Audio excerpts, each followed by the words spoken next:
Hello, grade 6 learners. Welcome to Mwalimu Plus for our today's English lesson. I hope you have been revising and you've done the work I gave you in our last lesson. Now, last time we were looking at pronunciation. We learned how to pronounce two sounds that are almost similar but have a slight difference. The first one was the sound given by letter S, and that is sound S. Then we looked at how to pronounce sound Sh, which is given by a combination of letter S and H. I remember I told you to gather as many tongue twisters as possible, apart from the one we had in our class, and I hope you've been practicing on them. Then I gave you an assignment to work on. I hope you've done the work. So the question or the instruction that you were supposed to follow while doing that work were: choose the appropriate pair of words that will best complete the sentence. These two sounds are almost similar but have different pronunciation, one containing S and the other one Sh, and therefore the two words again have different meanings. So before you get the right word to place on the gap, you need to find its proper pronunciation as well as its meaning. Now the question was, I will dash him for stealing my dash. I will dash him for stealing my dash. If somebody commits a crime or does a mistake, what do we do to this person? We sue. Okay? So looking at the two gaps, which pair of words would fit in those gaps? The first word would be I will sue, meaning taking somebody to the court of law for having committed a given crime. Now, what crime was this?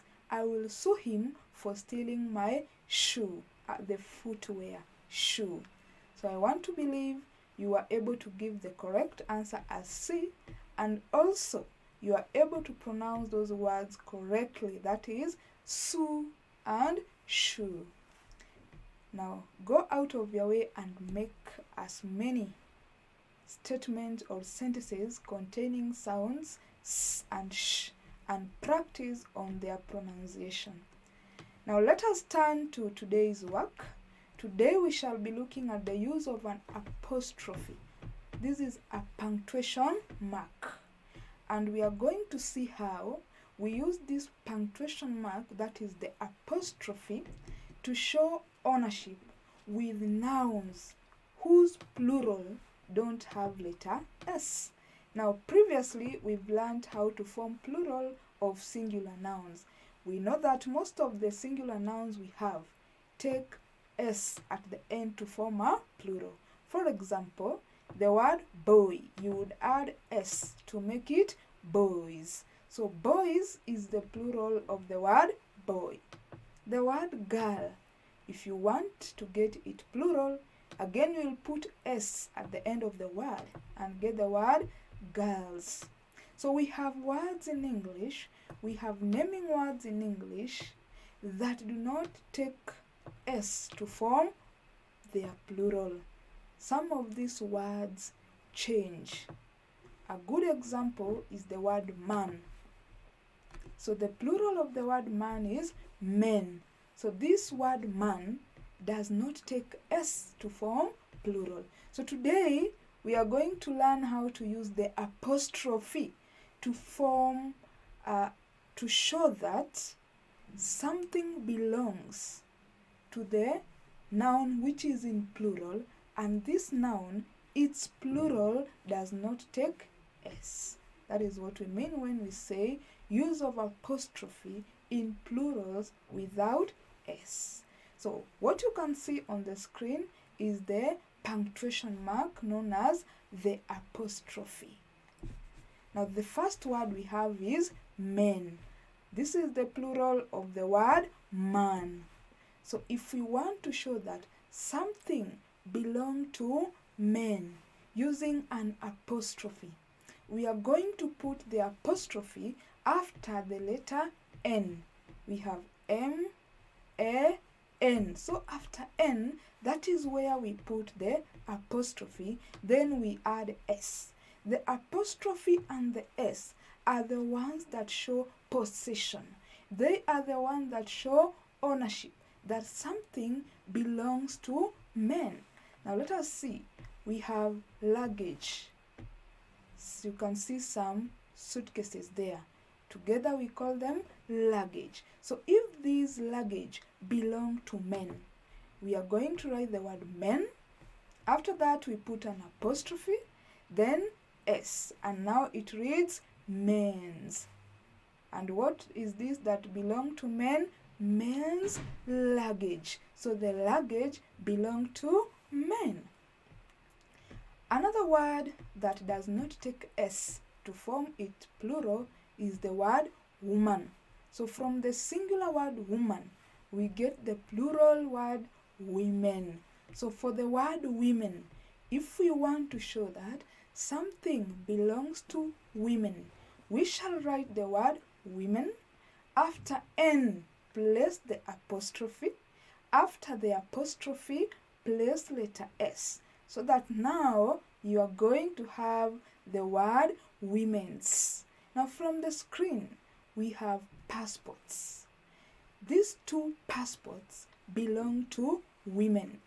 So we don't want to use the word belong in our sentence. Instead, we want to use an apostrophe. So now the sentence will read women's passport. Now, another word that does not take S to form a plural is the word child. Now, the word child singular, the plural of this word is children. Now, if you want to show ownership with the word children using an apostrophe, you put the apostrophe after the word children, that is after letter N. Put the apostrophe, put letter S. So the word now becomes children's, meaning something here belongs to children. Now on the screen we have a notebook. Now this notebook belongs to children. So children's notebook. This is children's notebook. Another word that does not take S to form its plural is the word sheep. Sheep, whether singular, whether many, the words does not change. So it remains to be sheep. So if something belongs to many sheep, we are going to use the apostrophe together with S. And remember, the key thing is to know or to understand or to remember where to place the apostrophe. So after the word sheep, because sheep will not take a plural form with S, now put the apostrophe after letter P, after which put letter S so that you get the word ships. Now looking on the screen, we have a truck ferrying sheep. Probably maybe from home to the market, they are going to be sold, maybe. So that is a truck that carries sheep. So it is the sheep's truck. The sheep were ferried in a truck, so it is the sheep's truck. Another word that its plural will never take S is the word ox. So for ox, the plural is oxen. So after the word ox, to show possession, using an apostrophe, we place apostrophe after oxen. And then now after the apostrophe, you put your letter S. The apostrophe and S are what here shows possession or ownership. So looking on the screen, we have a van ferrying hay. This is meant for feeding of animals. So if this hay belongs to oxen, then we shall say oxen's hay. Now we know of an animal that moves very fast, that is a deer. Whether one or many, it will still be deer. It does not take S to form a plural. So, to show possession, put an apostrophe after the word dear. After that, put S. Now the word reads deer's.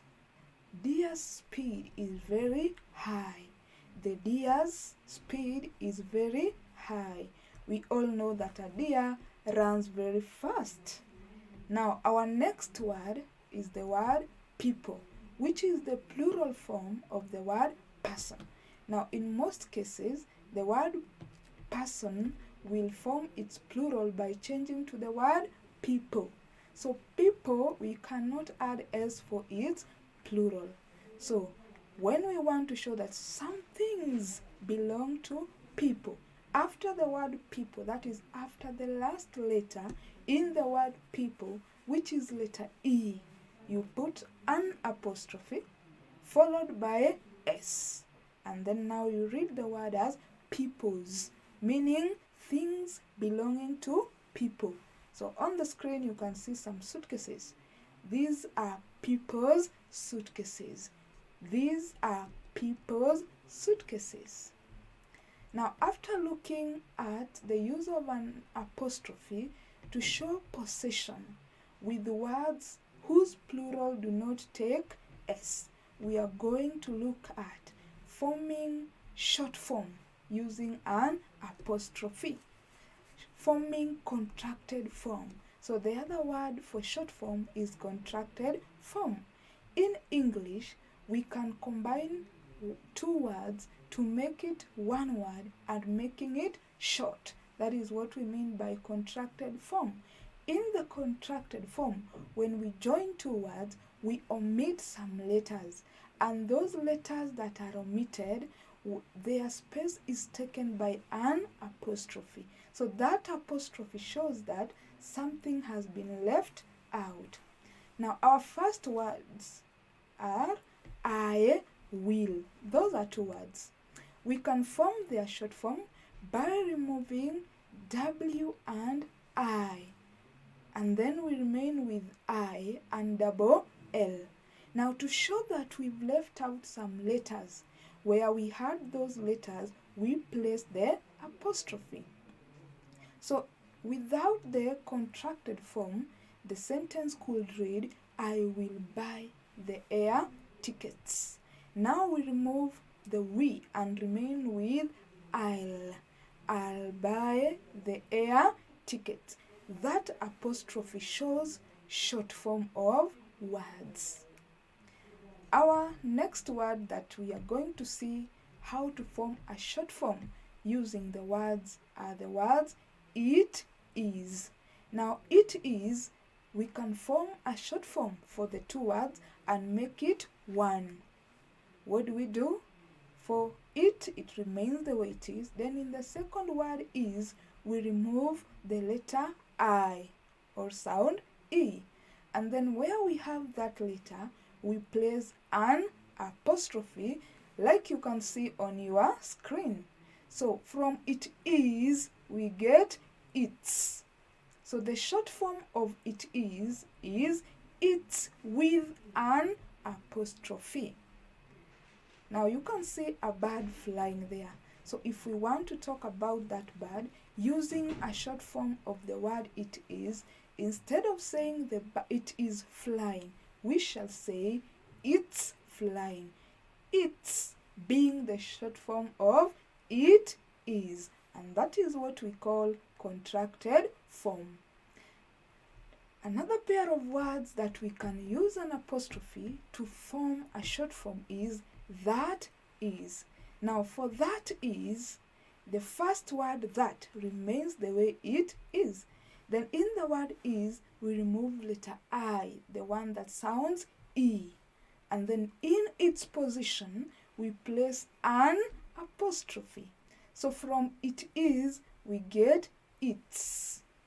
Can we try to read that? Its. Good. So now we have, instead of that is, we shall have its short form, which is that's. Now whatever you're seeing on the screen is a train. So instead of saying that is a train, you can say it in short and say that's a train. That's a train. Our next pair of words is I have. I have.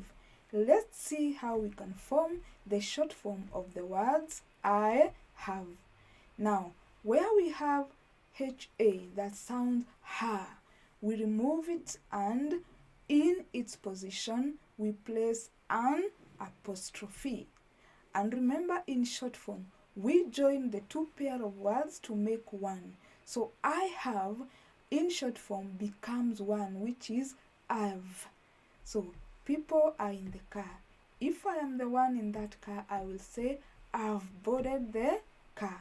Instead of saying in long form and say I have boarded, I will say I've boarded. I've being the short form of the words I have. Let us look at another pair of words that we can still form their short form and make it just one word. Who is. The pronoun who together with the helping verb is. We can use it and use an apostrophe and form a short form of the two words.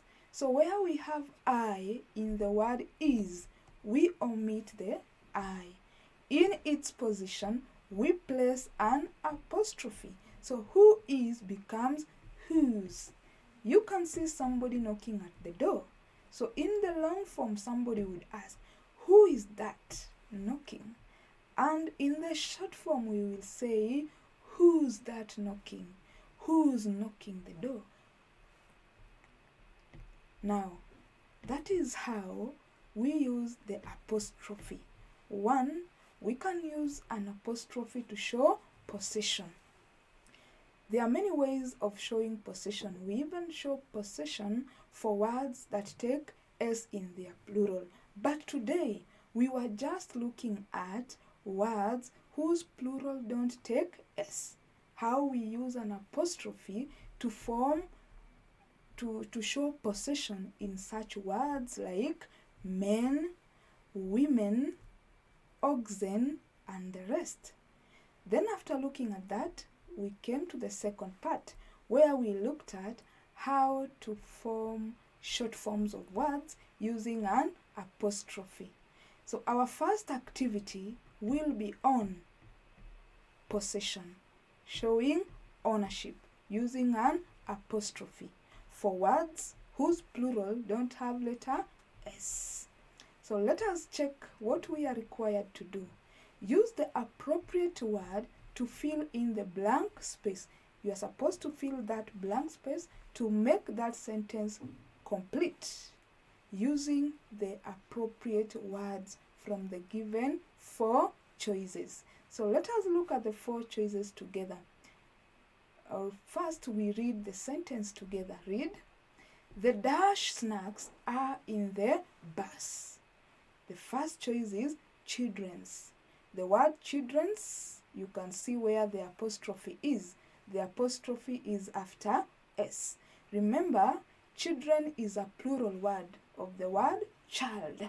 So children's does not take S to form plural. Choice B, children's. The apostrophe coming between the last letter of the word and S. Then we have C without an apostrophe.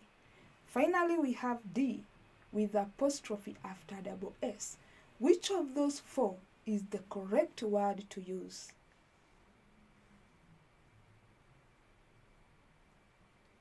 I'm waiting for you to fill the gap.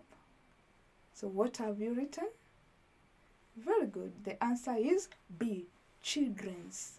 Children is plural. So the apostrophe will come before N and S. So the correct answer is B. If you are able to get that, then that is good. If you did not, still there is room for improvement. Go back to your notes, read carefully, and do more practice. After that, I want to leave you with an assignment that you will do on your own. Now, this second part is dealing with short forms. And the sentence reads, use the correct word to fill in the gap. and the sentence is dash leaving now. So which one there is the correct form of a short form? Is it A, it's, B, it's, C, it's, and D, it's? All of them sounds the same. The difference is in the position of the apostrophe. So go back to your notes, revise, and do that work correctly. When we meet in the next lesson, I will be expecting a correct answer from you. Let's meet in our next lesson. Bye bye.